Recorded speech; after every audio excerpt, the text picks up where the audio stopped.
All right, guys. We are trying to figure this out. Now, I can refresh this. So, got it. Audio. Luckily, I think we got this figured out now on the lives. I don't think it notifies you guys anymore. All right. What's the notifications? Hey, new subscribers. Cool. All right. Oh, there we go. I've got to move this thing wider. Get on the live over here and pull this up. Open that up. Click over here. So what happens is if I make the live any smaller in width than a certain width, I lose the chat on YouTube. So, okay. Do I not have Wi-Fi? Let's check. I have Wi-Fi. It should be fine. My bad. I just needed to get set. So one of these days I'll figure out how to add TikTok and X and a few other things to my life. But for now, I'll be on the YouTube land and I'll be on Facebook. So is what it is. It's part of it. So now, what needs to be done now is I've got to finish this last 7/8 end. If I message this customer and tell him about some other stuff that I can do, I would probably end up with more work. Uh, but I am unfortunately swamped with work at the moment. Not like in a bad way. Like I've got a bunch of stuff to do, but I definitely don't need to be signing up for more work uh, on existing projects because if I do, then I won't keep my deadline that I quoted. Anybody after will get quoted a longer deadline, but I don't think I'll keep my deadline. All right, maybe I can. I don't know. Uh, but it's the brackets that I did on some of these other jobs. I think this customer is going to be handy enough; they can do it. But something to consider. All right, let's get some measurements done. This is not the day. This is definitely I'm a lot more busy uh this week than I was last week. Even though I was doing more work last week, just trying to handle this whole schedule thing and get it worked out. I finally got caught up somewhat. Really need to see the end of this. So whenever you're cutting coax, you want to try to see where you're starting from. Um, do I got a manual? I think I had some paperwork on another one. Look, yeah, let me just show you some old paperwork over here. So I got some paperwork I threw away. So a lot of times what these manufacturers will try to get you to do is they'll get you to cut back a certain length, cut off the jacket, cut off the end, cut these pieces right here, and then cut the ends right here. And then at the very end, not on this specific wire, but on another wire, they want you to basically cut it afterward. Uh, I don't have that luxury. I can cut it a little bit, but there's the edge of the flange. That's over on the flange. I'll have to cut that down a smidge. I'm gonna have to cut this like I did the other day. Unfortunately, it's not as quite as nice as I like to be. But I'm gonna have to cut it with Dremel because I'm probably gonna have to straighten up this edge, and you guys will see that in a little bit. So I'm gonna go ahead and stuff some material down in here. Let me hop over here and say hello to YouTube, hello to Facebook. No, I don't know why it's not picking up. There it is. That is not what I was trying to do. So, hello YouTube, hello Facebook. Hope you guys are doing well. This is not the normal time I do my lives, so if a lot of you guys don't show up and see it right away, then I do apologize. I do hope you get to come back and see it later. But I mean, what can you say? I got busy. I don't know what else to say other than I'm sorry. All right, so let's get this booger cut back. razor blade. I'm gonna get right into work just because I'm kind of tight. Not really on time, but just to see how this looks real quick. This was sitting on this flange right here. No way. That would need to go further down. So I need to go into the next. There's a bit of buffer that's allowed for this type of design.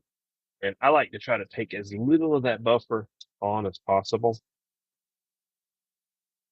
Just because, I don't know, I'm just being picky, I guess.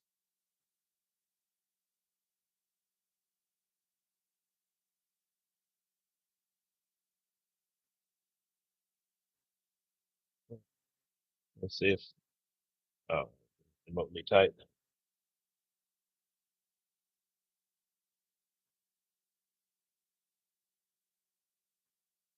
Hey, I cut a straight line that time. It was coming close to, falling off. The reason I do that, it just makes my edge and starts this piece up.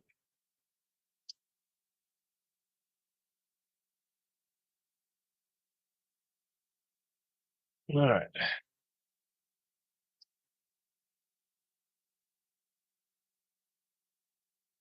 Hope you guys are doing well. I am currently, working on some 7/8 hardline. If you guys don't know what this wire is, I'm going to zoom in a little bit closer. Maybe I can cheat and get away with that. If I start bumping you guys with my elbow, then you guys are going to have to back off.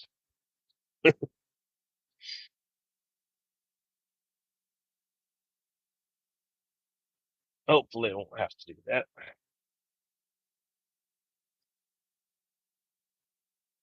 Well, careful. So when you're cutting right here, I'm cutting away from myself. Also, get inside here.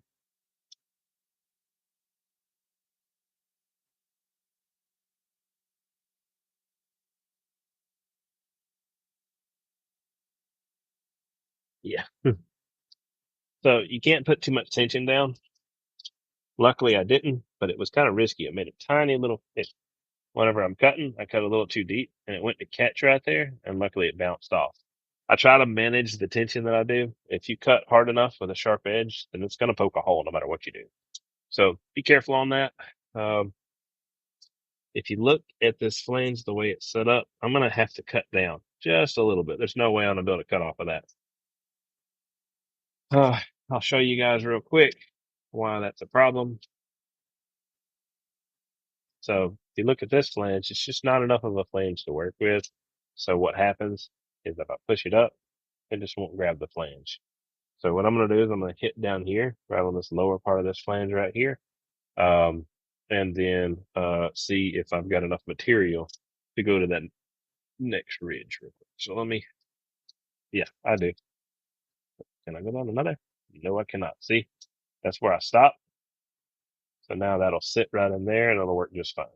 So if you were to make a mark, just for reference sake, all the way around your wire, which I'm not going to use this mark. I'm just going to make a mark just for you guys to see. Now this is going to be a little harder for me. I didn't think this super through, but it's not very difficult to get it out. I just gotta,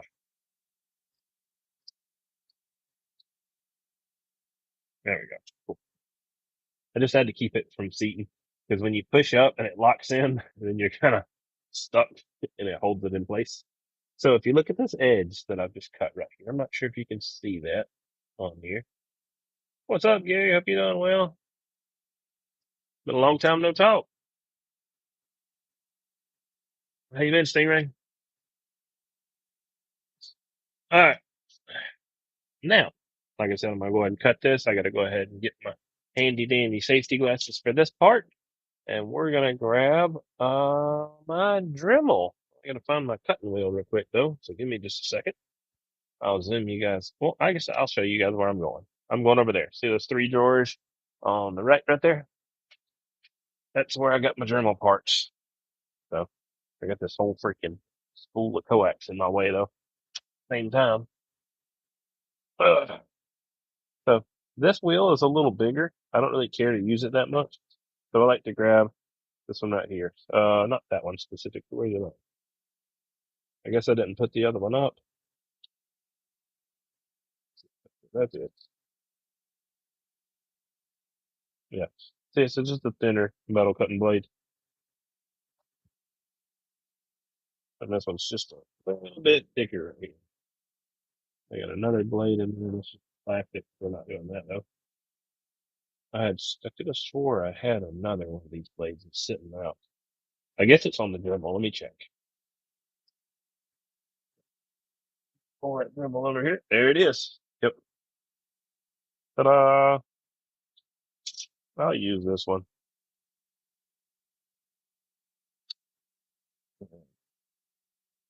So now I can pull this Dremel. Let me get back over here. I can pull this Dremel all the way over here, so it should be long enough to be able to do what I need to do.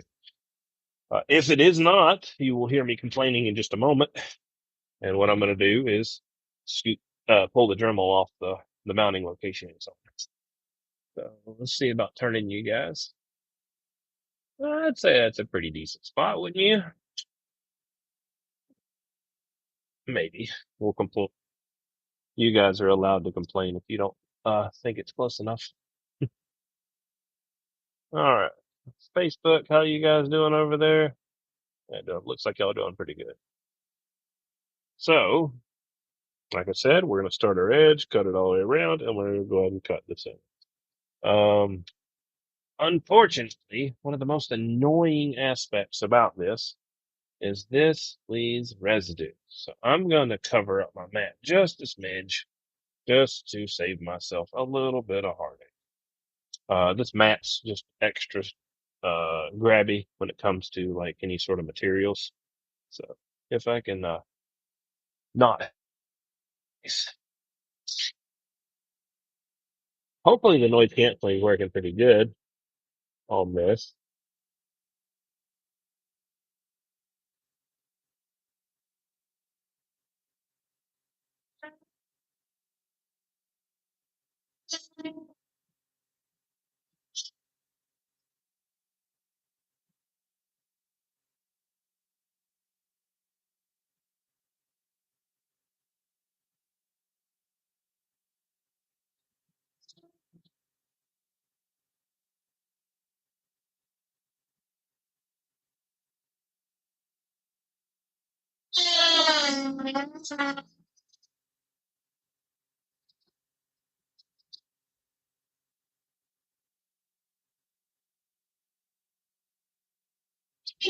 All right.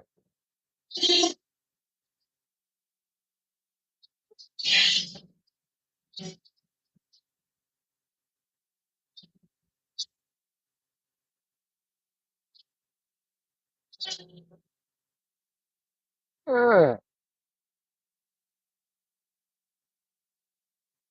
Being a little more aggressive with the way I cut that. See, I didn't need to cut a lot of material. I just needed to get it straightened up. So now here's the annoying part when you start cutting with a Dremel like this. Let me fast forward my Facebook. Or my, excuse me, my YouTube. I'm way behind. Get ahead, buddy. Somebody needs to tell me how to fast forward YouTube on a computer. I know how to do it on my phone for sure, but I have no clue how to do it on a computer. I know how to push the space to pause it, but how do you fast forward with like a keyboard shortcut? All right, let's go ahead. Hey, Webbing Hand 1137. Hope you're doing well, man. Hello over there, Facebook. Hope you guys doing well. YouTube land. Hope you guys are doing good too. For you guys just tuning in, we're working on some 7/8 hardline. We're gonna be doing is putting the 7/8 EIA flange on it. That's what I'm in the processes of doing. So these are tutorial videos to some degree, just to help you guys do this stuff. If you don't plan on doing it, then just enjoy the video. I know there's a lot of guys that just watch my videos just to watch them, but they're definitely make to be a video that you can use as a guide. Now, I would hope,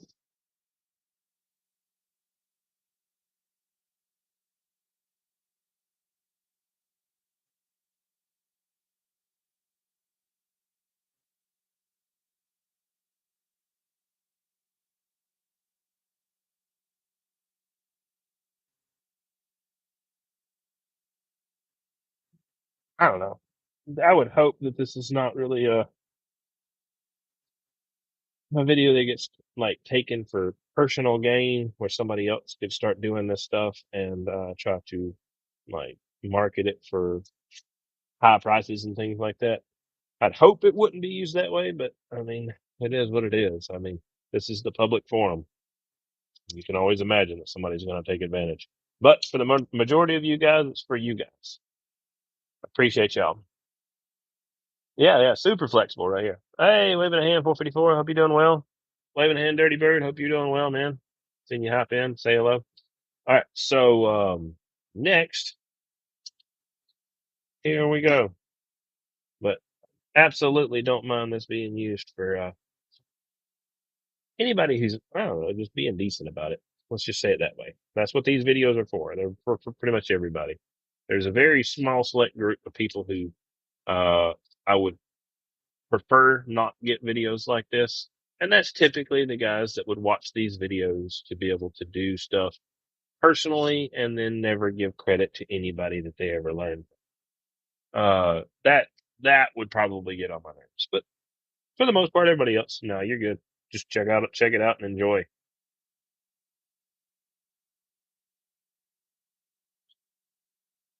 All right. So now we're just prepping our O-ring over here, just making sure our ring's not going to bind up once we get it in place.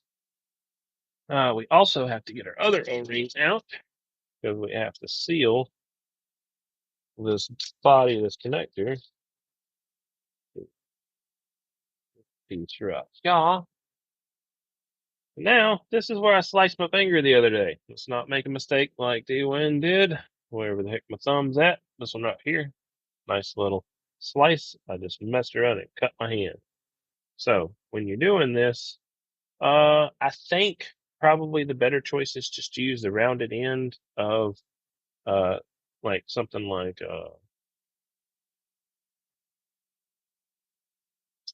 a needle nose, maybe something like that. It's still risky when you're over here and you can cut, but as long as you don't like doing a sharp pulling fashion, it should be okay. So now from here, let's go ahead and prep this seal. Make sure it doesn't fail on me later.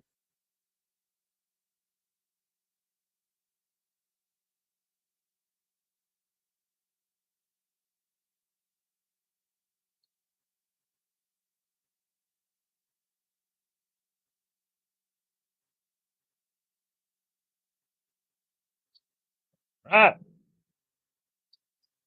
Next, move forward from here. That should that sit further? That should sit further. Where's our? Let me look at our O-ring real quick, see where it's sitting. No, it's sitting in a good spot. It should be fine. This is plenty of flange for us to build off of. It just seems like, oh, wow, it's weird.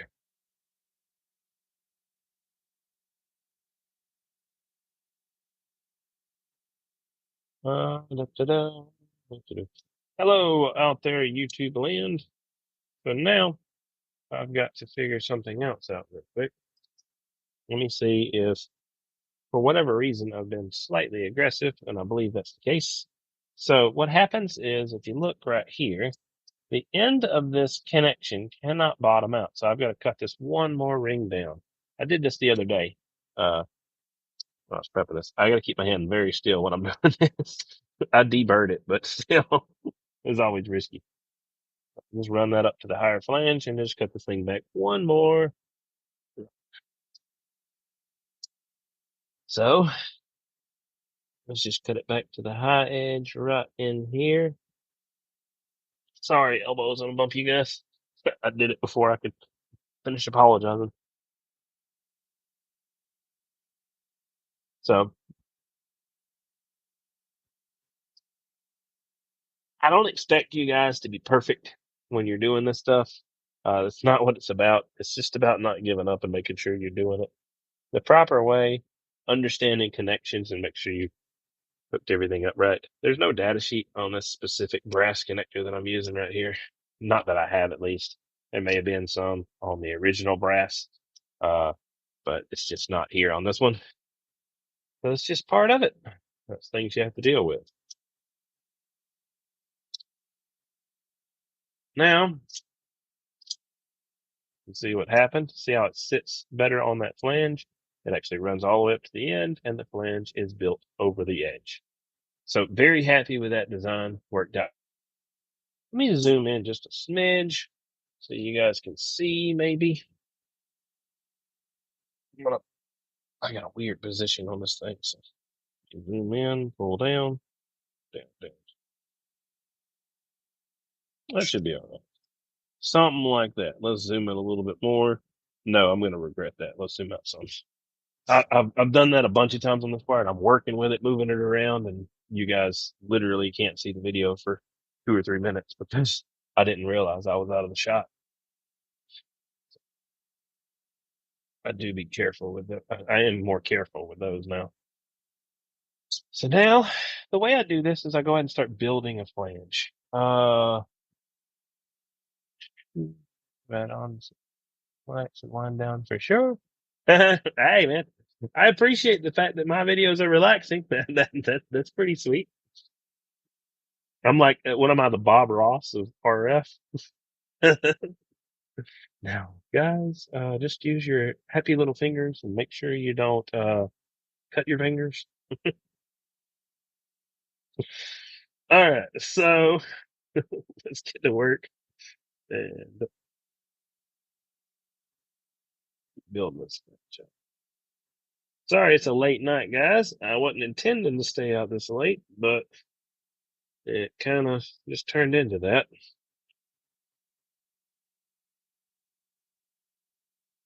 So I'm just building the flange up and going further and further around the edge. And then as it gets far enough, once I can't really build the flange anymore without risk of chopping my hand, what I'll do is I'll just go ahead and round that flange off. I've got the flare built all the way around and I'm happy with how far it goes. So from this point, you don't want it to go up too high or else the connector won't seat properly. So what I've done, is, oh no, look at that, all that trash. That's copper dust. So, excuse me, slight, detour, microfiber, copper dust, microfiber one. So get a microfiber. just so you guys know. I mean, a rag will do it, but it won't do it as well. All right. So again, same concept. Here we go. Let's use, I don't know what I want to use. Anyway, this right here. Handy dandy little small snap-on pliers. And all you're doing is just running around that edge and rounding that booger off. You want to grab around the flange as good as possible. The weird angle. It don't have to be anything with a lot of weight to it because it's just thin copper or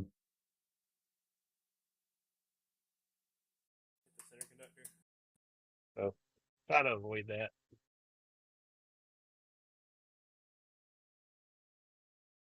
So that's all I'm doing.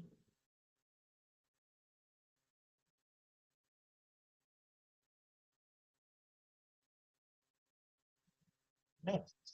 Use pressure, air pressure, whatever. I think this thing would try to work, but it's just not enough pressure.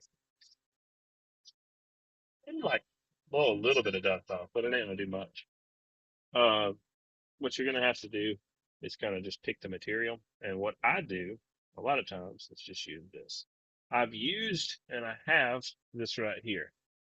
So this does work for sure. Just a stainless steel blade. Don't use the brass blade. Let's just show you I can do this with a knife, but I'm kind of not really in a hurry. Just want to do something a little different because I've done that before. I'll show you guys. Let's go inside those connections. you can cheat and do kind of a little mini deburr.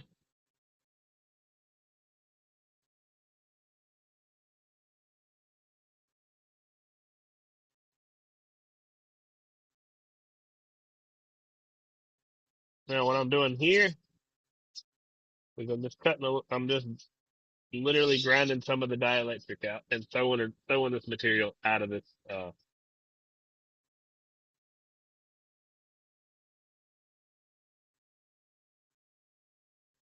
out of that connection, out of that insulator. Now, what we've done here is we still have a little bit of material stashed up in there. So when I grab here a little bit of, I was going to show you guys, but whatever. There's a little bitty copper burr on the end of that. A little bit more copper right over here. Just pull that off. It's hanging on by a thread. Nothing in there to worry about. Round that out just a smidge. Pull this a little bit of copper right there on the end of that. See if you guys can see it. Get it out their way. Now, here is our awkward thing. What I typically could do, and I'm completely justified to do from here.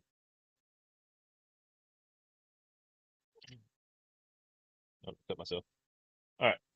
Is take this connection, poke it in here. I am done. But being me, I'm not done because uh, I want to do this a little bit better than what your typical Joe Blow would do. And it's just, I'm okay with that connection for like short-term use and stuff like that. But for long-term operation with heat cycling, weather, just fatigue of metal and things like that, I don't really care to rely on a spring connection for that long because that's a spring back. So it's got plenty of spring to it right now, but over time, who knows? So not my cup of tea. I try to make sure that I'm bonded as well as possible. So we're gonna grab something down here, my homemade little jig right there. It ain't nothing special. It's just if you want to know exactly what it is, it's actually a what is it? 3M tape Super 33 container for some electrical tape. That's what it actually is. And then two standoffs for your guides for cutting some half-inch hardline. That's what that is. Uh, but what I use it for is something a little different. Let's zoom in and let you guys see what we're gonna do over here. I agree with Chuck. Copy the seriously, just like doing it yourself. What Chuck say? I missed Chuck's statement. I can't imagine do that for someone else. Don't even like doing jumpers for myself for coax. Yeah, this is me. I'm definitely a little bit more. This is more of a niche job for sure. Something that works for me. A lot of guys find it interesting. I don't know. I do it all the time, so it doesn't really bother me. Um, but for some guys, it's hard. It's difficult. It's one of those things that's just not easy to do. Other guys, they just really need to get shown how to do it. And then other guys just like watching. So I'm here to facilitate all of that. If you want to watch, I'm here. If you want to learn, I'm here. And then if you want to talk about some other RF theory while I'm working, uh, I'm, I do that too. That's, this is, I would call it as close to an educational channel as you could, call it for RF theory. I don't get crazy deep into it sometimes. I will definitely err on the side of caution when it comes to getting on a field that will talk. Like if I have to explain a subject for more than 10 minutes, then that's a little bit far into the depths of RF theory. Uh, than your like average audience is going to go. Like if I'm talking about literally reactance and phase angle and talking about how a circuit will actually work and come to resonance and what the differences are between resonance and actual just SWR in general. Like that you're pretty deep into RF theory, or like say going into the theory of standing wave ratios versus traveling waves. Like you're talking about a whole nother. That's a hotly debated subject even to this day, because you can look at waves from a standing wave point or a traveling wave standpoint. So yeah, there's a lot to be said there. Needless to say, we keep it digestible, yeah, and I don't think it's really worth talking. Let's set that right in there. Let's get this ready. All right, so now I need to flip a switch, but I ain't got a long enough arm to do it. I built this bench just a little bit too long. Grab anything that works as a little extendo tool. This time it was a set of crimpers. Another time it'll be something else. So we're going to go ahead and throw this in here to preheat. A bit of water to to wet my sponge.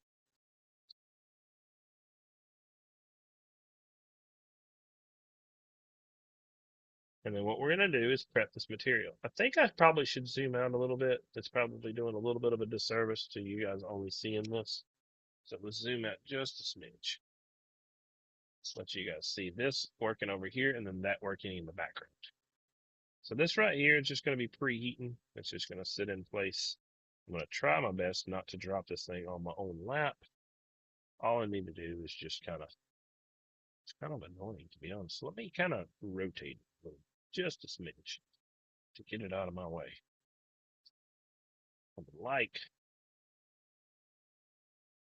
Hopefully it stays in the shot for this.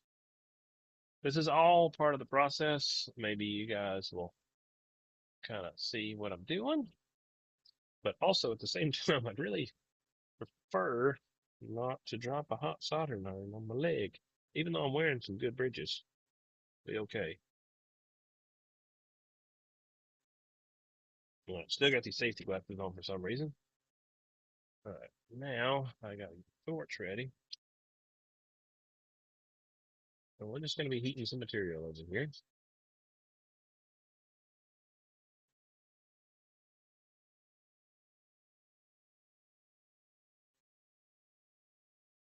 I really don't know why I built this up. There's no real reason. I need this to be actually smaller. So I'm going to use this smaller solder over here to get in between these cracks.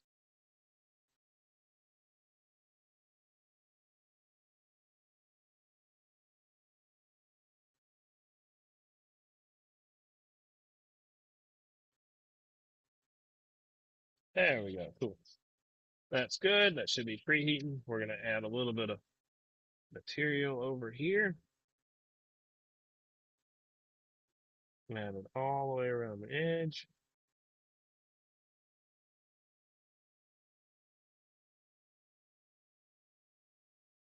So what I'm doing here is I've got a whole layer of solder going inside there. Throw a little bit more in there. Now I've got to get in a better place for placement. I messed this up on the last one, so it was a bit of a failed first attempt. Ideally, if I'm doing a good job, I can get this done on the first try. I do not promise to get it done on the first time. I do try to.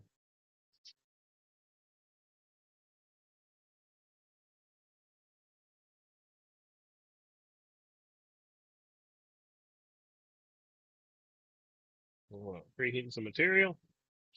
Get nice and warm. We're ready. I need to probably dump a little bit of solder. There's a little bit too much material. Okay. You hear that kind of, I don't know if you guys can hear it or not, but it's like a squeaking sound. That means I did a good job. Okay, cool. So now from here, knock that little bit of copper material off, throw it down out of our way.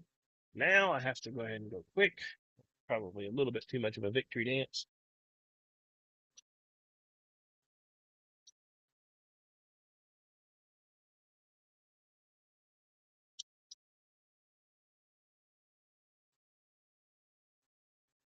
All right.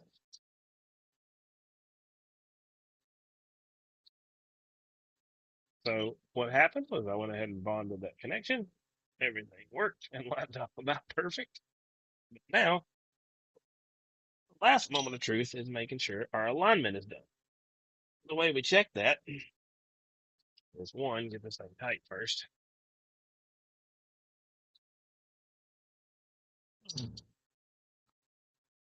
Now, a little aggressive. Let's see if I can slide that on. No, I can't. Let's line up our let's make our alignment first because this is easy enough to pull back off. So now, while it's nice and warm, set our pin, put that on there. So now I am going to have to pull this back off and slide this piece back on and heat shrink that in place. But I'm going to let this thing set up. Basically, as the dielectric kind of cools off, it's not quite as malleable. And that foam polyethylene that's part of the dielectric material will go ahead and kind of dry or kind of, it won't be so hot because we're talking, I don't know, right at the end there. It's probably was up to a couple hundred degrees. So that makes the end slightly malleable. So it can move left, right, or something like that to some degree. So that's why I make sure it's set in position and we don't have to worry about it. Copy the noise canceling works too well for you to hear. Well, that is, I guess there's worse things to be said than the noise canceling's too good for you to hear a squeak. So there could definitely be worse things happening. All right. So from here, I'm gonna kind of, I guess I'll show you guys removal because it should be cool enough by now. But there's enough thermal mass in this brass to kind of pull a lot of that heat out of there. So I'm not too concerned about losing alignment. Now, let's go a little bit farther. I don't know really which one I want to loosen with, but it don't really matter. Doesn't make a difference.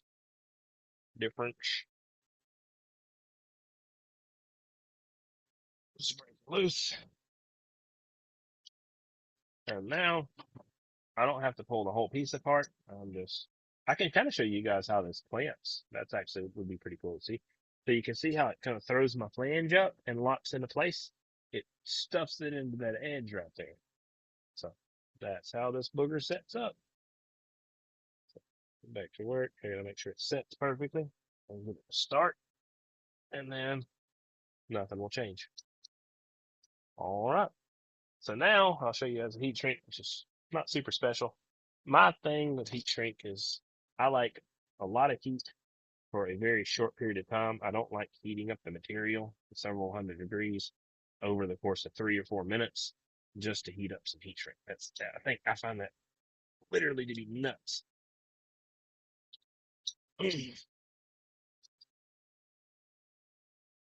All right. So here's the methodology here. Let's see if I can turn you guys in a better spot. A bench is a mess. Who cares? We're not bragging about our bench.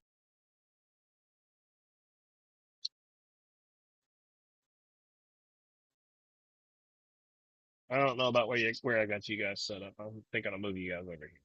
Oop, oh man, that's what I get for moving the camera. You can't. You got to stay nice and quick with this material. Otherwise, you see what happens. It's too much heat in one spot for too long. This is why I move fast whenever I'm using the torch. Not like it's going to hurt the heat shrink. It just makes a black spot and it looks ugly. It kind of gets on my nerves, but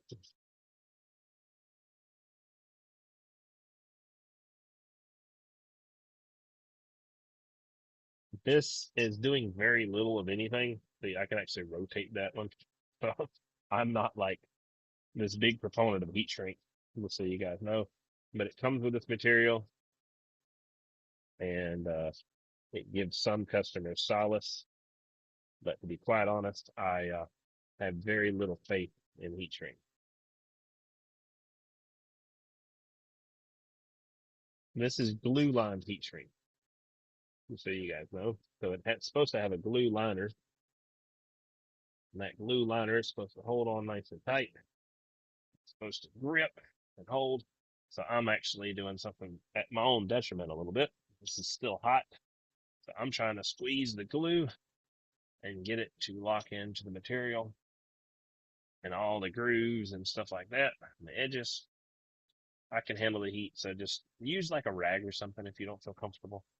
And then I'll try to heat this one up real quick and see if I can get it to set a little bit better. I just want to see on one side, see if it holds. Whoops. I had a little dark junk on my hand. So, all right. So now, to be honest, I don't think it grabs, in my opinion. Now, if the customer wants to get this big fancy three, yeah, I got a heat gun. Check it out. I actually have two heat guns. Let me grab one. I'll grab you one fancy one. It ain't that fancy. It's just I already explained why I don't use a heat gun, but for whoever doesn't really understand, uh, then, then I guess I'll explain it again. See, there's one heat gun right there. I got another heat gun down here, wherever the heck it's at. Sitting right here, I believe. I still see the cord for it. Another heat gun right here. Two temperature gauge settings, so on and so forth. Got the tip, heat gun. I got two of them. I don't use heat guns specifically because, like I said, with the material that we're using here, we're applying too much heat for too long of a time, and there can be dielectric failure. So, of course, like I said, there's a reason I don't use a heat gun. Now, can you use a heat gun? Maybe. Could you get away with it? Possibly. Is there more risk using a heat gun than just applying direct heat quickly and letting it build and letting it excuse me cool off fast too? Uh, Absolutely. Because the goal is not to heat up, get this brass. I don't want this brass being 300 degrees because I don't want to get the dielectric that hot for that long period of time. If you use a heat gun, which I've used it multiple times, especially when you're using it with the big pieces of heat shrink, not the little bitty mom and pop heat shrink for your little stuff right here or your 1 aught and 2 aught heat shrink. This stuff is bigger, physical size wise. If you look over here, let me zoom real quick. That right there, every one of those wires, you look at the side of it, that's, you can see my finger on it. That's 4 aught, every single one of those wires. And if you were to take this wire and put it in comparison to 4 aught, now this is some inch and 5/8. Now that's inch and 5/8 compared to 4 aught, right? And where's my 7/8? I got a little piece of it somewhere. I kept it just to show you guys some stuff. I got some back here. So, and then I take this 7/8 and I compare it to that. It's already bigger than 4 aught, not just 4 gauge, 4 aught. So that's the biggest DC wire you can run. There's a lot of thermal mass in 4 aught.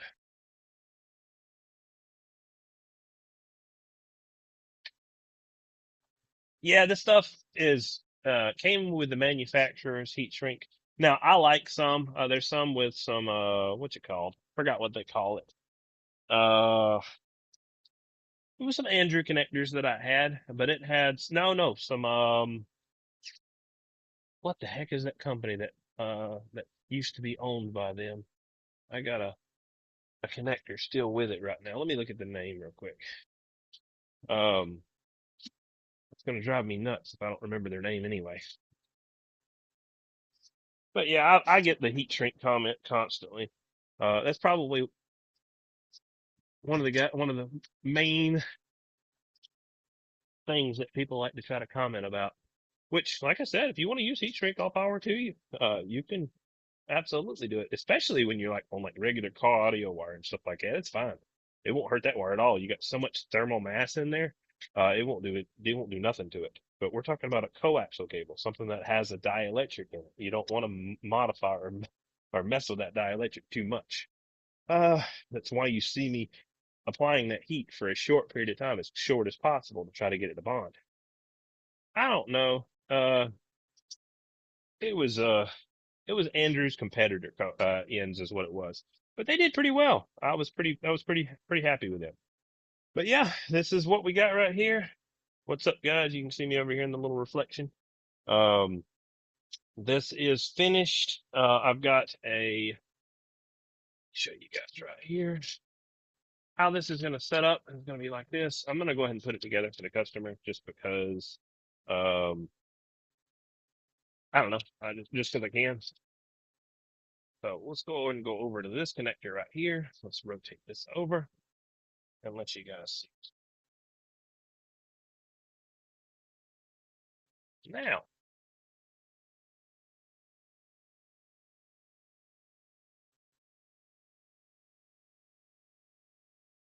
a damp rag on the heat shrink. I wouldn't say that's a bad idea. But you could probably keep the temperature down. I wouldn't say it's a bad idea. But I've been using heat shrink for Lord 15 years plus now. The best I've ever gotten heat shrink to bond is when I put a lot of heat on it over a short period of time because it takes that glue that's set up inside that heat shrink, especially the glue lined heat shrink, and it seems like it helps it bond much better. Now, this heat shrink, in my opinion, I don't like it. I don't think it's a very good heat shrink. It very well could be my main source of complaint about this specific one. Uh, but uh, they're mainly just a novelty piece on the end of there on this piece right here because that's what I was showing you guys with the O-ring seal on there to begin with. Um, what we're doing here is showing you how the EIA works and how this is going to set up on this piece. To be over there, so rotate. Flange. So there's, like I said, there's an O-ring inside there, there's an O-ring inside here, and there's also an O-ring on this thread here. That's the main weather protection you're getting. That's the main sealant you're getting on the wire. Heat shrink is just an auxiliary protectant. A very few manufacturers actually use it. Like I have Andrew connectors for the hardline, and it don't use it at all. Andrew connectors on half-inch flex, and they use it. So it's just kind of hit and miss. Doesn't really matter uh, which manufacturer has them. Some use it, some don't. I've seen cold shrink, I've seen heat shrink, I've seen silicone shrink. Uh, the main body and design of the cable itself is what gives you your weather protection. And that's what I put a lot of my focus on for like how something's going to work and how well it'll perform. So now I'm going to see if I've got a washer real quick. Let's find, they might. But now, again, heat shrink is good for an auxiliary. It's good for kind of like weather protecting something. Uh, it's not good for weather sealing something. So if you're just covering up a connection and you're trying to make sure that connection doesn't have what was I holding on for? Trying to unhook my little drawer full of parts. I'm just looking to see what we got. I got a couple washers in here. Nothing that I could really use for this job. Let me dig in a little deeper into my little toolbox. You know, I got some brass washers just for this. They're actually right here. Did I put them away? A whole bin full of brass. Not really a bin, but it's okay. With several pieces of brass in it, all different sizes. I didn't put it away last time, I don't think. If I did, it's going to be right here in the top of this drawer. Yeah, there it is, right there. Here's my drawer of brass. So get that thing out the way.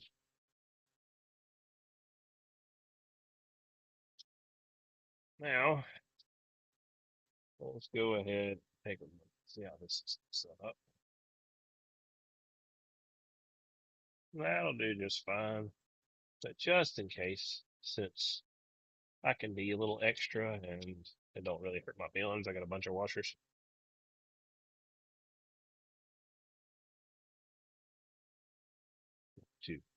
That way, no matter which direction it moves, it's always got a washer on. All right, so put this out of my way.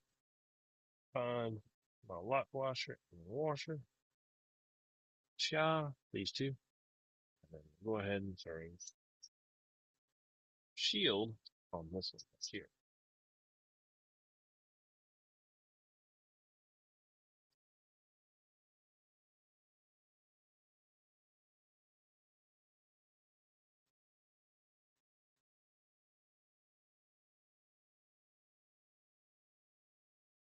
There is, again, a rubber O-ring inside there, so I've got to smash that O-ring down so you can see how it has a little bit of difference in how close that is versus that. It's just because I'm squeezing it down just a little bit more.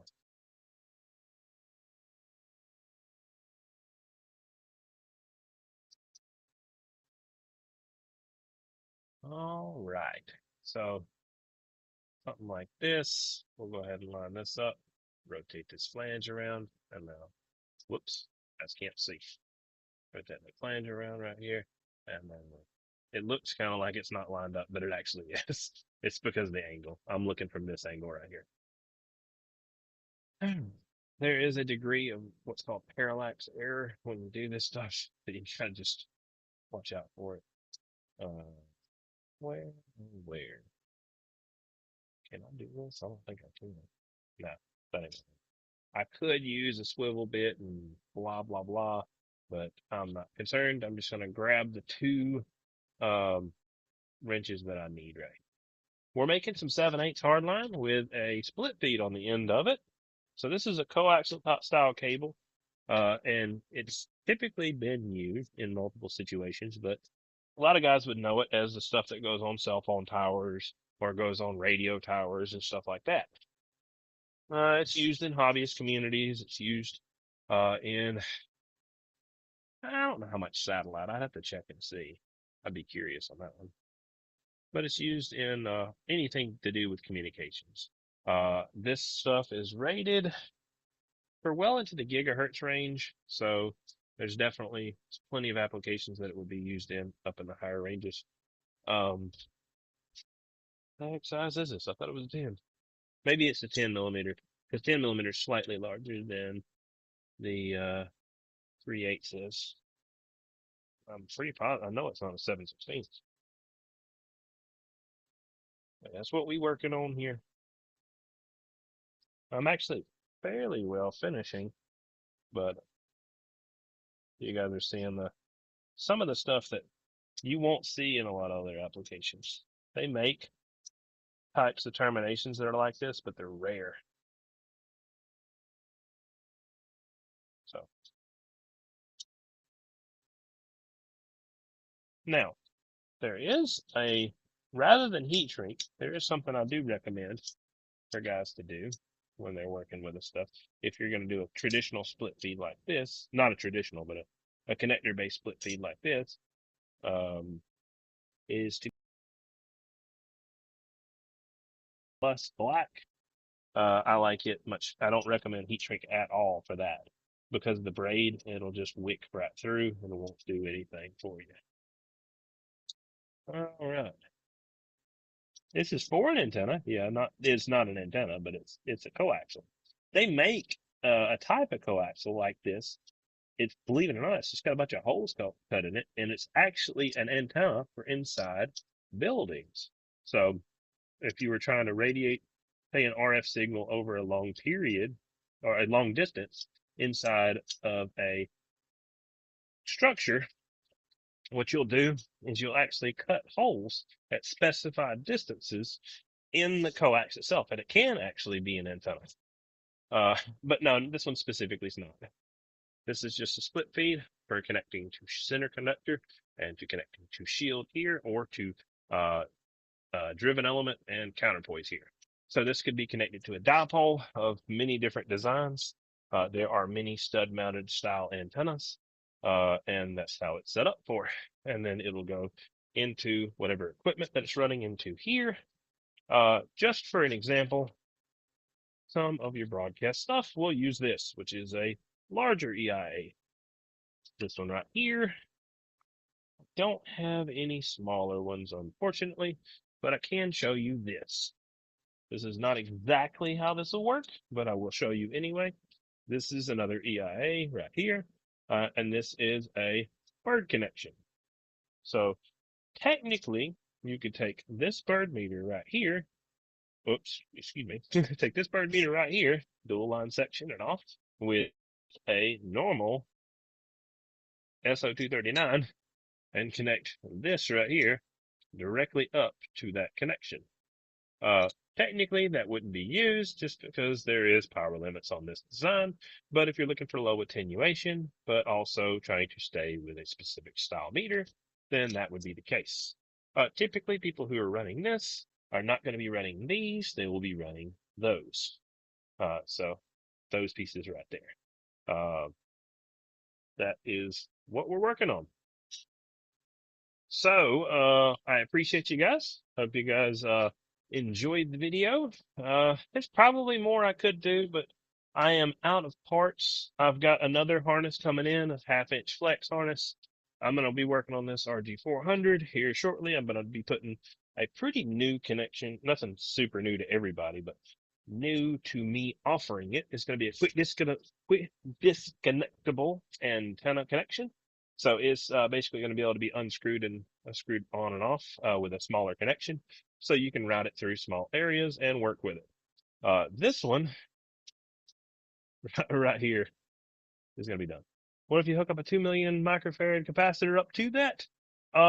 You depends on what the voltage is. If it was 2 million microfarad, I mean, if the potential difference was low, 400 volts, it wouldn't do anything. If it was over 9,000 volts, then you would see an arc from here to here. So you would see what's called a dielectric breakdown from that point. So this has got a spark gap voltage of 9,000 volts, I believe, what the manufacturer calls for. So it could handle continuously for any given time about 9,000 volts to run through it. Waving a hand, 1137. Hope you have a good evening too. Now, here is you an actual capacitor right here.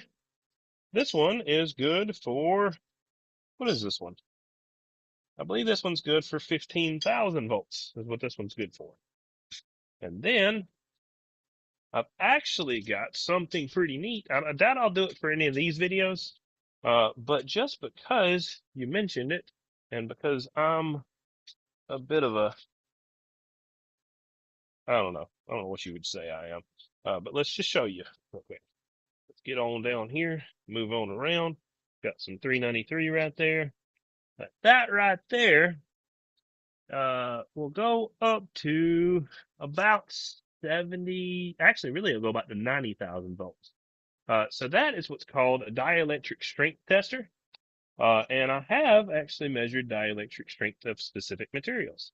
I'm sure you guys would appreciate those videos, but I don't really have a space here to do some of that stuff. But yeah, I could show you guys some sparks. I think the highest voltage I have tested something up to was about, what was it? 46 or 48,000 volts. Once you get above about 30,000 volts, you start ionizing the air. So you'll actually start hearing the air kind of crackle. Yeah, it's pretty wild stuff. But I will catch you guys later. Y'all have a good one, and I will be back probably tomorrow to do at least this wire. And if I got some more wire in, I got to do a bunch more of these. I got to do I think 7 or 8 more of those. And then I've got to do some more 1/2-inch flex and then some more 1/2-inch, I think flex again, maybe hardline. I don't know. But it'll be a busy week. Catch you guys later. Y'all have a good one. Yeah, copy that, man. Shoot. Hang on. Let me show you one more. Might as well. You guys got me interested. So I am an RF supply company, so I do sell things. So let's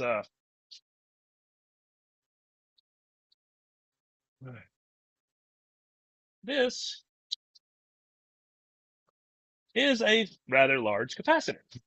So this right here is the higher voltages. That is 10,000 volts at 4.7 microfarads. That is enough voltage to kill you. if you are not careful and you do not maintain these connections, and if this was charged, then it could actually kill you. So what I actually do typically on these is I have a shorting bar that runs across them to keep them down on their voltage. But that's just one. I have others. But needless to say, that's not really part of the scope of this video. Maybe at some point in time I'll mess around and do stuff like that. But I stay pretty busy with what I'm doing. So yeah, that's like I said, I'm an RF supply company, so I have goodies. Let's just say I have some stuff. All right, I'll catch you guys later. Y'all have a good evening. See y'all. Subscribe if you want to, if you get a chance. If not, then maybe I'll catch you guys later. Yeah, I've got some bleeder resistors too. I've whole bleed. I mean, well, here you go. This is another one. This is pretty much everything inside this. You're dead. But if you look inside here, that is your bleeder bank. That blue bank right there. And you, of course, you see a high voltage capacitor and another high voltage capacitor. That is a metering circuit over there. And that is a high voltage transformer. All right, guys. I suppose that's the fun for the day.